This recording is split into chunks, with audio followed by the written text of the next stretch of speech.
Ever since I read the book Little Prince, and ever since I watched some Star Trek series and Star Wars movies, I was fascinated with the universe.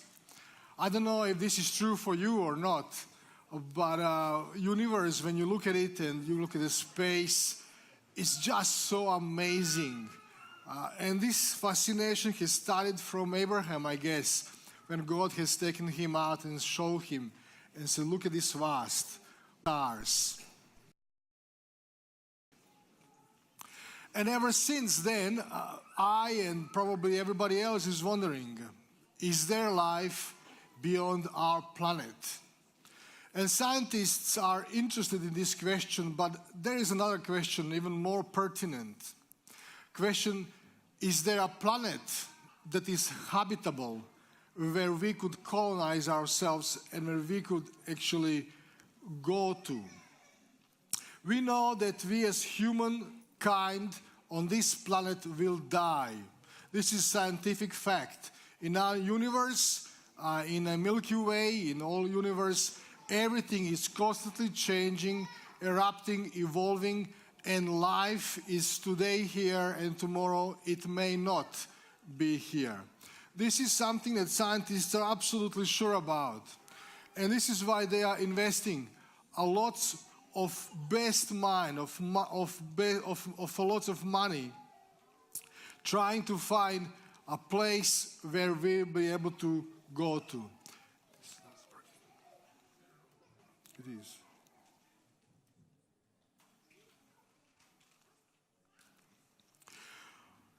And the end of this world is not necessarily going to be the dying sun, which is going to happen in about like a million years or something like this.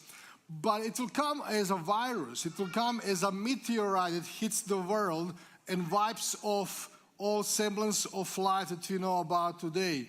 Or it may simply be something else. But all scientists are sure this beautiful world, which today exists, which is all around us, with variety of species, fauna and flora, is probably not going to last forever. In fact, it will not last forever. The question is not of if, but when. The world as we know it will cease. And this is why we have a lots of money invested into search for an exoplanet, planet outside of our solar system that is habitable and that we can go and live. NASA boss Charles Boulder has previously claimed that humanity needs to be a multi-planet species to survive. And so it's the same claim by SpaceX boss Elon Musk. So the search for habitable exoplanet, and I hope by the end of the sermon you will be familiar with some of these terms like exoplanet, becomes very familiar for you, is continuing and waging. In 2009, the scientists have launched a formidable new weapon in a hunt for life beyond our solar system. The first dedicated planet-hunting telescope called Kepler, named after a famous astronomist. And he's equipped with wonderful, strong cameras that are searching for a planet. Can you just dim those lights here at the stage so you can see me, but you don't kill the picture over there? Because I want to take you for a little trip in the universe. What are we looking for? What are the scientists looking for as an exoplanet that is habitable? Well, we are looking for a rocky planet. Rocky means it has to have a solid surface, something to stand on. We are basically looking on a planet that is approximate size or a little bit bigger or a little bit smaller than our planet because of gravitational forces and because everything else which is tied to this size of the planet. What are we finding? Most of the planets are bigger and therefore are gassy giants, meaning that there is no surface to sit on. If you look at this picture, we have two big of those giants in our solar system, Jupiter and Saturn. And you could not put your foot on any of the surface there because it's just gas. It's so far away from sun, it's super cold, and they are big. And so if you find a big planet like this, it will be further away from the source of heat, and therefore it's going to be of gas, and it will not be a habitable planet. A smaller planet are something we are going for. But smaller planets are hard to find. Have you ever looked at the car in the night that is approaching you with the lights on? And did you ever try to read the car registration plate number? Could you see it? So it's also with the searching for a planet far, far away. The brightness of the sun, of the star, is basically killing our view and we can't see them. But scientists have a special way to do this. And I won't talk about it so much, but they have come to the conclusion right now that every star we've seen probably has one or two planets. They don't know if they're habitable or not, but they are keen to research them, and they're sure that in this vast array of thousands of planets existing around stars, there will be one planet which will be just with the right conditions for us to go to and to colonize. But of course, there are problems looking for all this. Problems are that, as astrophysicists say, everything in the universe wants to kill us. The universe is very chaotic, it's very dangerous, very unpredictable, and very unfriendly for life. If you go anywhere else apart from this planet, it's going to kill you in several different ways. So we have problems that we are trying to find a way around it. But here's what we are looking for. Number one thing we want to have is sun. Sun has to be just right. Now, in the past, the astronomers thought that our sun is just an average star. It is, compared to some much, much bigger stars.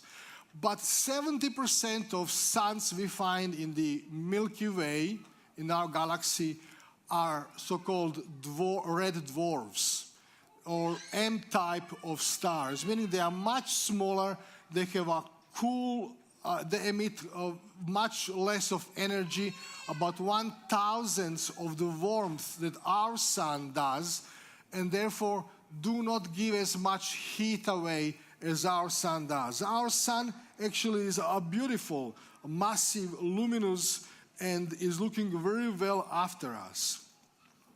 If we find these red dwarfs and we find planet next to it, the planet would have to be quite close to the sun for the sun to have effect, which causes a number of problems. One of them is that there is this tidal lock-in, and the planet will probably, if it's close to sun, be turning around the sun, always facing with the same face towards the sun, which means that one side of the planet is continually exposed to radiation from the sun, and the second side of the sun is continually in the darkness.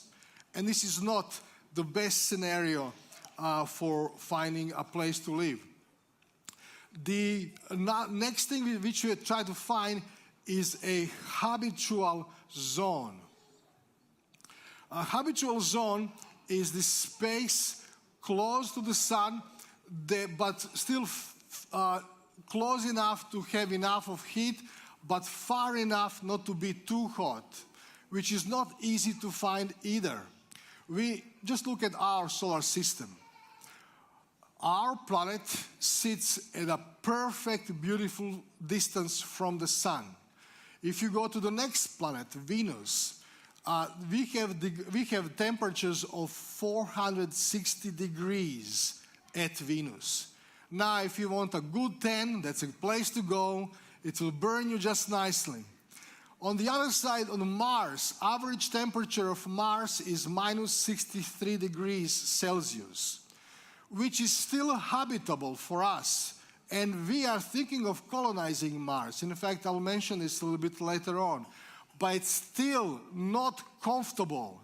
I mean, when we talk about chilly mornings in Queensland, we mean 7, plus 7. We don't mean minus 75, which can reach on the Mars.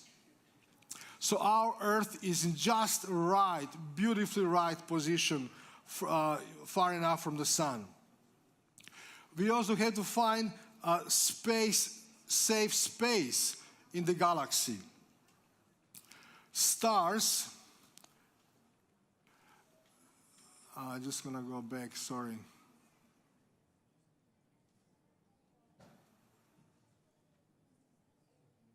I'm so sorry. Can you guys go just one up? Just click it once. Keep going forward, not backwards. I'm so sorry for this. Yeah, this is it. So stars too close to the galactic center are at a firing line from their violent neighbors, which frequently emit this violent, deadly high-energy radiation.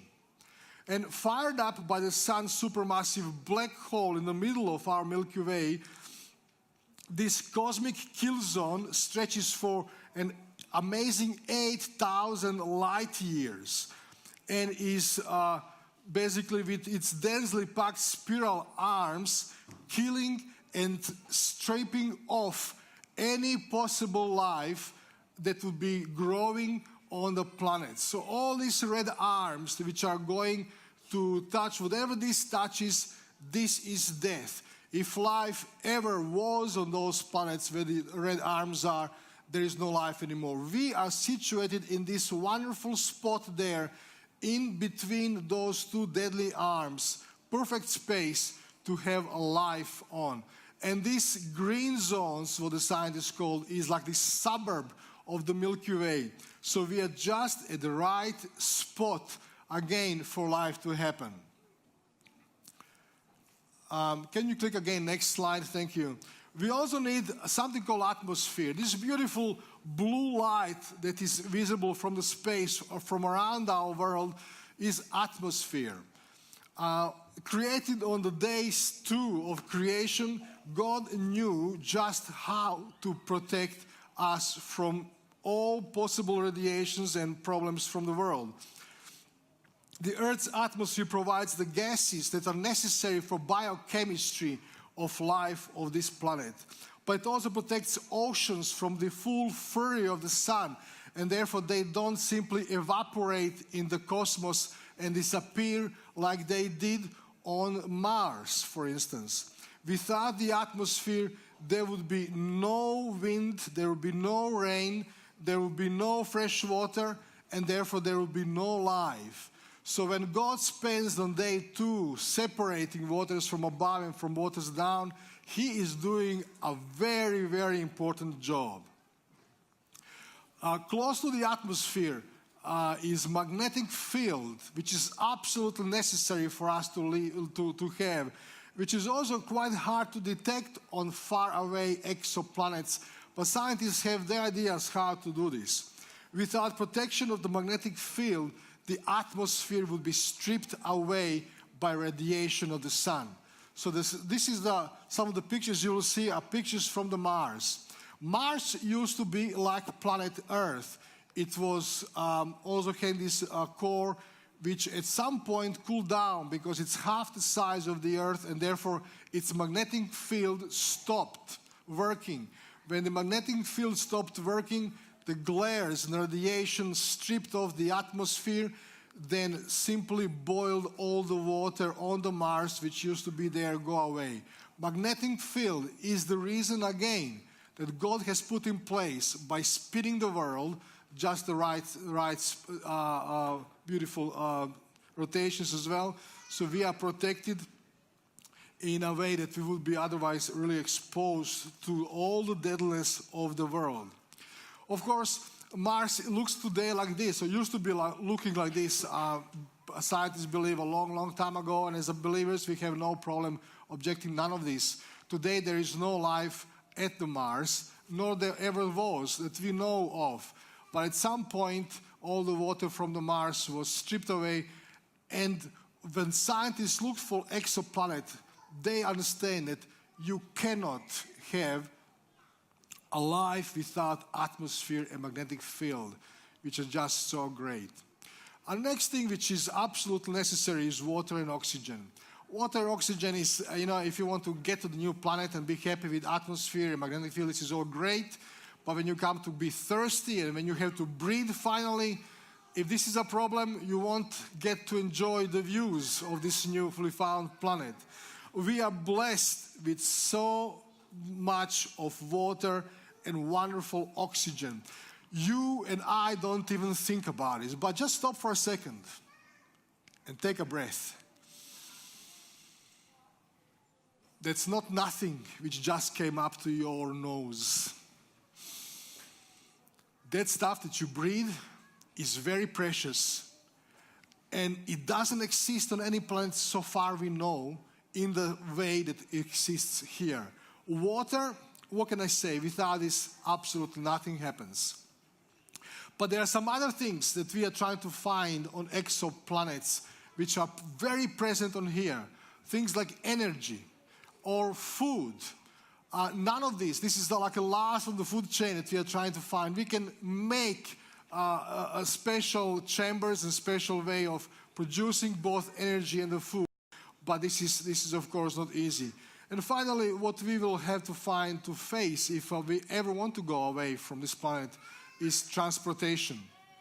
There are no buses or metros or trains to any of the planets. So we'll have to sit in those basically nuclear bombs that are flying away and trust that they won't explode. SpaceX so far has managed to send the rockets away and also land them. Can you just advance one? Thank you. So that they land back vertically, which means that we can reuse the rockets, which means that we don't have to spend billions and billions of dollars producing these very, very costly pieces of equipment. While we are searching for exoplanets, we are looking at the Mars. Mars is close to us, relatively close to us, and it's possible, just possible, to go and live there. If you ever want to watch a good movie, watch the movie Martian. There's a little bit of swearing, apologize for this, but this movie is actually made on basis of scientific knowledge of what Mars is. Even geographical places in this movie have been fixed as well. Let me show you some of the interesting things about Mars and why we are wanting to go there. Number one is, one day on the Mars is approximately the same like ours. It has polar caps. It has clouds, not clouds. It's a half of Earth's radius, so you would feel a little bit lighter, but you would still be able to walk very well.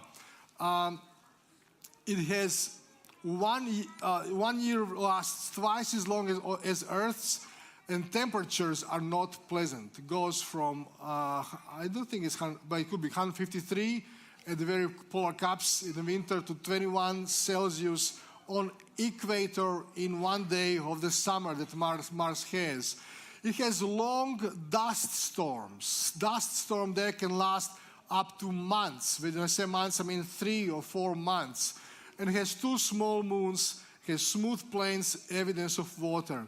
And it's famous for a couple of things, biggest in the whole solar planet. Number one is the biggest canyon, called Valles Marineris, which is 4,000 kilometers long, 7 kilometers deep, and about 121 kilometers wide.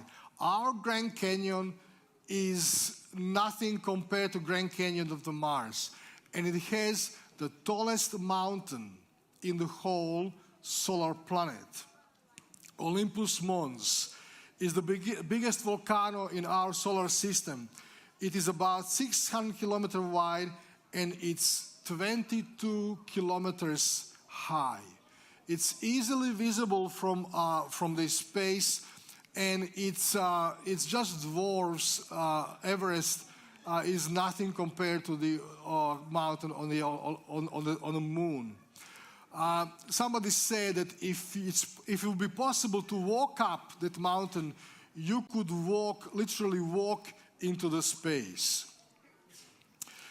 Lots of scientists, NASA, Russians, Indian, Europeans, space agencies, Chinese space agencies, and some private space agencies like SpaceX, Moon One, are planning to go there, and this is pretty soon. There is a plan to go, and already training for a Mars expedition has started. I don't know if you know, but there is one Australian who is accepted and is at special base where they are completely segregated from the rest of the population, and they are being trained how to live on Mars. I don't know if you are as nerds as I am when it comes to the space. I want to know everything about this. But when I look at this vastness and beauty of the universe, I cannot but think about two things. Number one is the beauty of planet Earth, that is such a unique and wonderful space that when I study and read about it and watch documentaries and then look back at what's around me, I don't see any more plain, boring weed. I see a beautiful weed that is fighting for life. I don't see anymore a stray dog. I see a beautiful creature that has life and will and is living. I don't see any more people who get in my way. I see a family of humankind created by God in a very unique space called planet Earth. We are created indeed in such a unique space. And the second thing that I'm thinking of when I look at all this stuff is, number two, is that all this bears not only witness about loving Creator that created a very special world, but, advanced slide please again, but also that prophetic word of the Bible assures us about our safety and our longevity. Now, there is a Bible text I want to read for you, just one slide further, thank you so much, that is writing about both of these, about our origin and about future. Look at this text, Psalm 102. In the beginning, Bible says, you laid the foundations of the earth, and the heavens are the work of your hand. Here God says, I have designed, I have crafted this world. When you look at this whole space, whole universe, and our earth, we are talking about fine-tuning. There are so many variables which are just precisely made so that life on this planet is not just beautiful, but it's varied and easy to maintain. And this is the work, Bible says, handiwork of God. And then it goes on and talks about what we as civilization of all scientists are afraid of. They will perish. And this is why we try to go to the Mars. This is why we are looking for exoplanets. We are very much aware that at many moments a planet, a comet can arrive our way, a huge solar, I forgot the word for this, a glare can come and reach, something explode and fry our world. And that we are in no way safe. In every way, we will go away one day. And this is what the Bible says. They will perish, but you, God, remain. They will all wear out like a garment. Like clothing, you will change them, and they will be discarded. But you, Bible says, remain the same, and your years will never end. I love this Bible text because it speaks about this vastness of the universe. When you look at the wonderful big space, you see beauty. but you see a lifeless universe. You see a destructive and dead universe, and then look back, and you can't believe that there is this little blue dot in the universe where billions of people live, where billions of lives and life species are thriving in a beautiful way. I'm not saying that somewhere there are no other planets with the same conditions as the Earth. There might be, and we might discover it. What I'm saying is that it's very obvious that this place, this third rock from the sun that we live on, is a very special place. And according to a lots of different theories, we should not exist. It's a miracle, it's a wonder that we do exist. We are in a quiet place of Milky Galaxy where no high energy radiation attacks us. We are right distance from the sun. There is a magnetic force in the atmosphere that protects us. There is the right temperature. There is oxygen, water, fuel, food, variety of beauty is absolutely everything. And when you look at this planet from outside, from the dead and deadness of the universe, you cannot believe that this is such a unique place. I cannot anymore look around and think this is unimportant, this is plain. I cannot look at stuff and think that stuff is simply unremarkable. Please slide forward. When you're looking at the smallest flower or a smallest weed, this is very, very remarkable. It reminds me again on the power of God to create a planet just like this. I cannot look at the people and think they are unimportant. They are very, very important. They are very, very beautiful, even if they do have a lot of flower on their face. And I hope that you too will look at it and know that in this universe we are loved and that we are sought after. The same fear which scientists and non-believers have, I would have too if it wasn't for this text. And as I'm inviting Ben to come and help us finish this service, I'd like to read this text.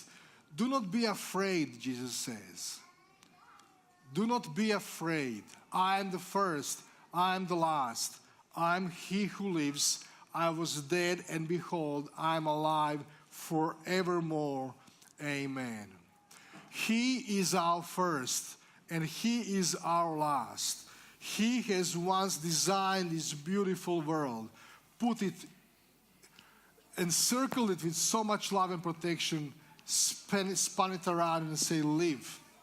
He has come to die so that we would not be living as sinners, as those who love iniquity, but as saints, as children of God Almighty.